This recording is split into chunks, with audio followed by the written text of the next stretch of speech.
Bonjour, nous sommes en mathématiques secondaire 3. Dans cette vidéo, nous allons travailler l'aire des solides décomposables. Avant de commencer, j'aimerais faire un petit retour sur les connaissances que vous possédez déjà. En mathématiques secondaire 2, vous avez travaillé l'aire du prisme droit, du cylindre et de la pyramide droite. En secondaire 3, depuis le début du chapitre, nous avons travaillé l'aire du cône et l'aire de la sphère. Dans ce cinquième cours, nous allons travailler l'aire des solides qui sont composés de plusieurs solides. Ici, nous avons les formules que vous avez déjà manipulées un peu. Regardons comment on va les utiliser dans ce cinquième cours avec un premier exemple. Si on regarde l'énoncé, pour calculer l'aire d'un solide qui est composé de plusieurs solides, on doit seulement calculer l'aire des faces extérieures du solide. Par exemple, ici, je l'ai construit en Lego, nous avons ça ressemble un petit peu à un silo. Pour ceux qui ont déjà vu un objet similaire à celui-ci, ça sert à entreposer le grain. Les agriculteurs l'utilisent pour l'entreposage en agriculture. Bon. Ce solide est composé d'un cylindre et d'une demi-sphère, donc la moitié d'une sphère. Lorsqu'on les regroupe ensemble, on obtient ce solide. Qu'est-ce qu'on fait si on veut trouver l'aire de ce solide? Comme je l'ai donné, ou je l'ai expliqué, je l'ai écrit dans l'énoncé qui est en haut, on veut seulement s'intéresser aux faces extérieures du solide. Donc pour ce faire, il y a trois sections qu'on va travailler. La première section, ou la première partie qui nous intéresse, c'est la demi-sphère.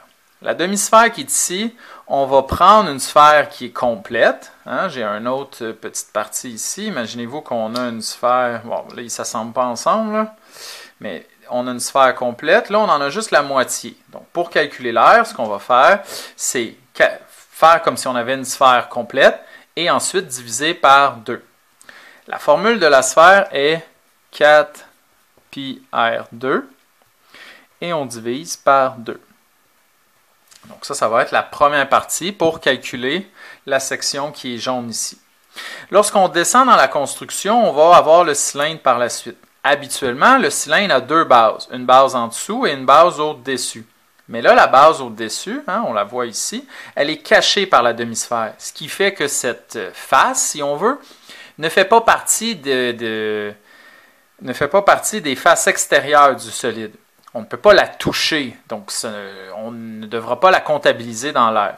Ce qu'on va devoir comptabiliser, c'est seulement ce qui est tangible, c'est-à-dire l'aire latérale du cylindre qui est ici et l'aire de la base en dessous, puisque l'aire de la base en haut, comme j'en ai déjà parlé, on ne la voit pas. Donc si je veux l'aire latérale du cylindre, ma formule, je l'ai en haut ici, 2πrh fois la hauteur, 2πr fois h. Et pour l'aire de la base, c'est un disque, on le voit ici. La formule du disque est πr2. Si je veux calculer l'aire de ce solide, je vais devoir faire, ou plutôt trouver l'aire de mes trois parties, si on veut, comme j'ai décortiqué ma figure à gauche, et ensuite les additionner. Commençons avec la demi-sphère. On a dit tantôt 4πr2 divisé par 2 parce qu'on a la moitié d'une sphère. Mon rayon est de 2,6. Donc ça va me donner 4 fois pi fois 2,6 à la 2. Et ensuite, ce résultat devra être divisé par 2. Désolé, je vais me chercher une règle.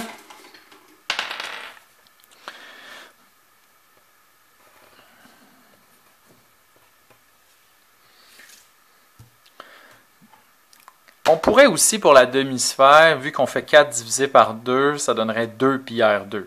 Ce serait une autre façon de le faire si on voulait. Bon, je vais travailler avec le 2, hein, parce que 4 divisé par 2, ça donne 2. Donc ça va donner 2 fois 2,6 à la 2. Ça va me donner 13,52 pi. Encore une fois, si on est capable de garder la constante pi, on la garde. C'est beaucoup plus facile dans notre démarche. Cette valeur est en décimètres carrés. Pour l'aire latérale, on va faire 2 fois pi fois le rayon. Vous devez comprendre que le rayon de la demi-sphère sera également le rayon du cylindre ici. Ce qui fait que mon rayon est à 2,6 fois une hauteur de 3. Donc ça va me faire 2 fois 2,6, ça fait 5,2 fois 3, 15,6.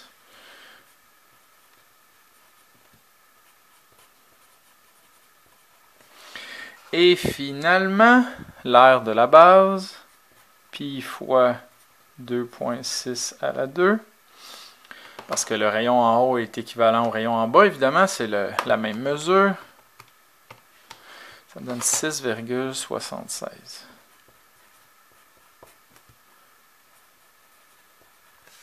Décimètres carrés. Ceci étant fait, pour trouver l'aire totale, parce que c'est la question, on cherchait l'aire du solide, on va additionner les trois mesures qu'on a trouvées, c'est-à-dire 13,52 pi plus 15,6 pi plus 6,76 pi. 13,52, 15,6 et 6,76 me donne un grand total de 35,88 pi décimètres carrés. Si vous ne voulez pas travailler avec la constante pi, on pourrait multiplier par pi. Ça donne 112,72 décimètres carrés. Si jamais vous l'avez fait à chaque fois la multiplication par pi, vous avez sûrement arrondi un peu, ce qui pourrait causer une petite différence avec ma réponse. Mais comme je l'ai dit à plusieurs reprises, et Homer Simpson pourrait vous le répéter, c'est normal dans ce chapitre qu'à l'occasion, vous ayez une petite différence avec le corrigé. Plus les valeurs sont grandes, plus les chiffres sont grands, plus la différence peut être grande, mais habituellement, vous devriez être très très proche. C'est bon? On va aller à la page 29, s'il vous plaît. Je ne ferai pas l'exercice au complet avec vous, mais je vais au moins vous expliquer comment le faire. On vous donne au numéro 35 des solides décomposables, des solides qui sont constitués de plusieurs solides, et on vous demande de trouver l'aire de ces solides. Donc, dans chaque cas, complète l'égalité pour t'aider à trouver l'aire du solide. Ensuite, détermine l'aire de ce solide. Un peu comme j'ai fait tantôt, je pense que la meilleure façon, c'est de commencer par se créer une chaîne d'opérations dans laquelle on va une étape à la fois, trouver chaque section qui nous intéresse et ensuite on regroupe tout ça. Pour le solide qui est ici, vous remarquerez que nous avons un prisme à base carrée. 9 et 9 va nous donner un carré. Prisme à base carrée, prisme droit à base carrée, qui est surmonté d'une pyramide droite qui est aussi à base carrée. Si on veut trouver l'aire de ce solide, ce qu'on va faire, c'est l'aire latérale de la pyramide. Je vais tasser mon ami.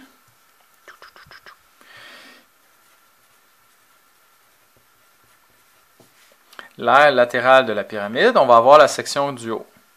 Je pourrais la nommer... non, c'est correct. Ensuite, si on descend, l'aire de la base de la pyramide est cachée par le solide, ce qui fait en sorte qu'on ne la comptabilise pas dans notre démarche. On va avoir l'aire latérale du prisme. Et finalement, on va avoir l'aire de la base en dessous, qui est le carré. Donc, vous, votre travail, c'est d'y aller une étape à la fois pour trouver ça. Je vais le faire, ça va nous donner un exemple additionnel. Commençons avec l'aire latérale de la pyramide.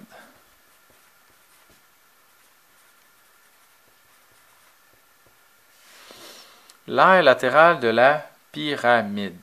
La formule que nous avons vue, parce qu'on l'a de l'autre côté, la formule est périmètre de la base fois apothème divisé par 2. Périmètre de la base fois apothème divisé par 2. Périmètre de la base fois apothème divisé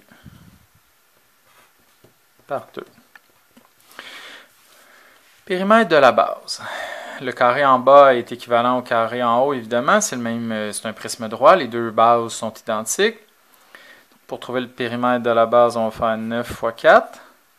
que je vais multiplier par l'apothème. Ici, le A représente l'apothème de la pyramide. On part de l'apex et on va jusqu'au milieu d'un côté. Et on divise par 2.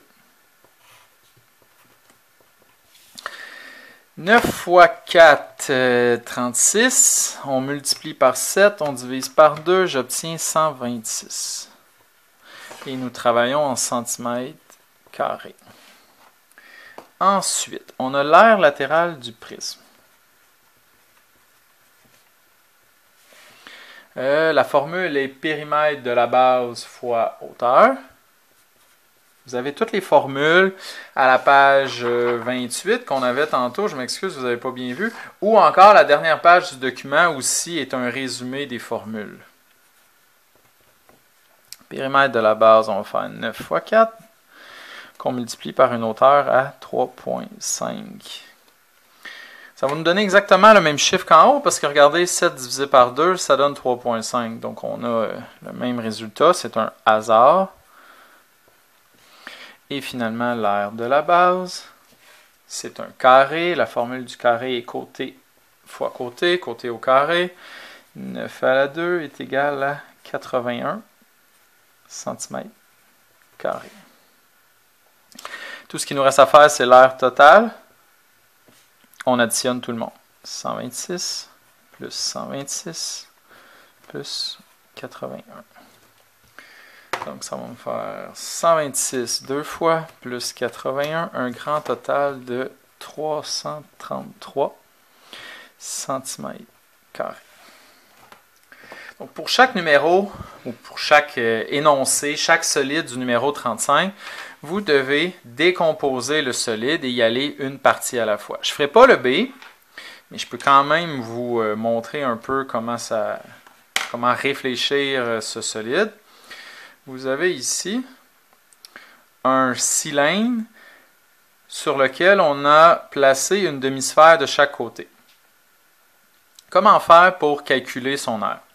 Premièrement, si on prend les demi-sphères et qu'on les enlève comme ça et qu'on les colle ensemble, on obtient une sphère qui est complète. Bon, je sais qu'avec mes petits blocs, ça ne donne pas exactement une sphère parfaite, là, mais vous pouvez assez bien l'imaginer.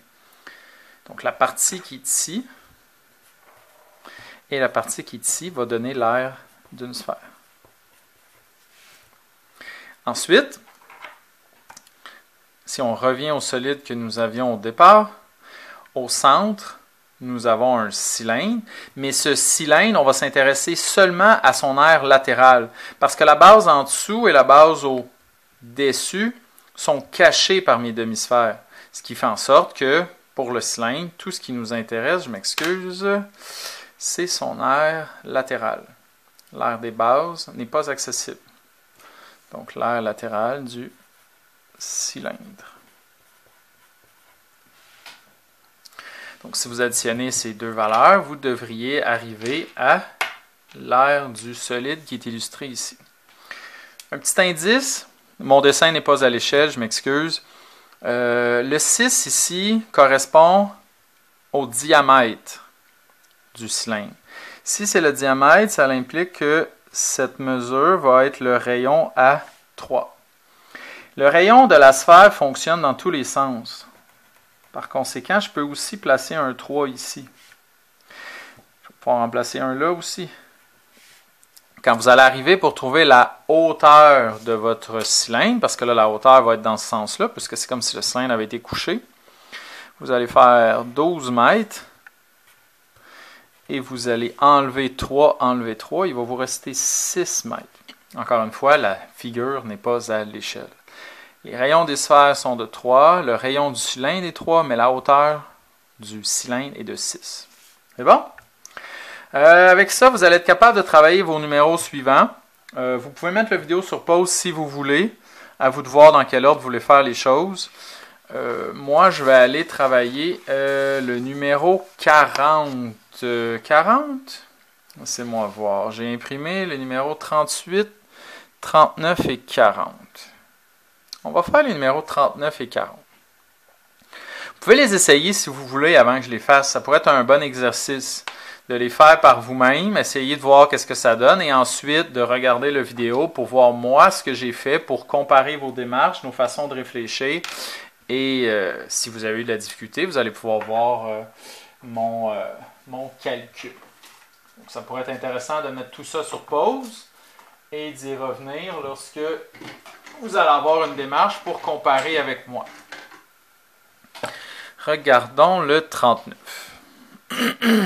Le rayon d'un cône mesure 6 cm. Je vais me faire un cône.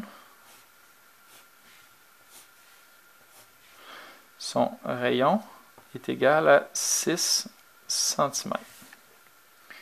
Son apothème mesure 10 cm. Quelle quantité d'eau en millilitres ce cône peut-il contenir? Si nous travaillons avec des millilitres, nous sommes en unité de capacité. On sait que 1 millilitre est égal à 1 cm3. C'est une unité de conversion qu'on a déjà travaillé dans le cours 2, si ma mémoire est bonne. Mais vous l'avez vu, ça c'est sûr. Donc notre objectif, c'est de trouver le volume de ceci. Et une fois qu'on va avoir son volume en centimètres cubes, on pourra faire la conversion directe puisqu'un centimètre cube est égal à 1 millilitre. On cherche le volume. La formule du volume est R de la base, ou pi R2, fois la hauteur, divisé par 3. Le problème ici, c'est que le rayon, on le connaît, mais on n'a pas la hauteur.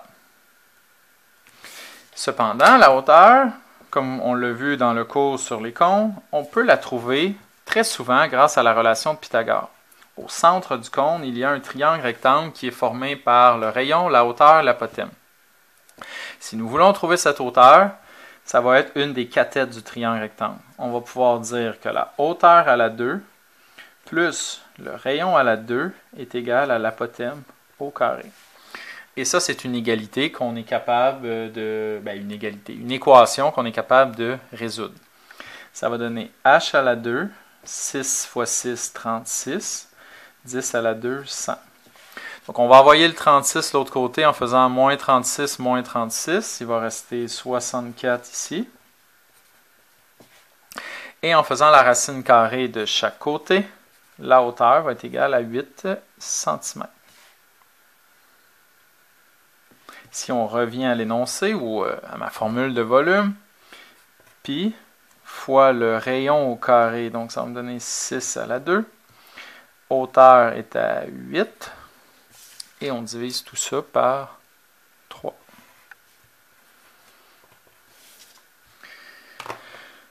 « 6 à la 2, c'est 36, on vient de le voir, fois 8 divisé par 3. Ça me donne 96 pi. Et 96 fois pi, ça donne 301,59. Évidemment, on travaille en centimètres cubes. 301,59. Étant donné qu'un centimètre cube est égal à 1 millilitre, on a directement notre réponse en millilitres.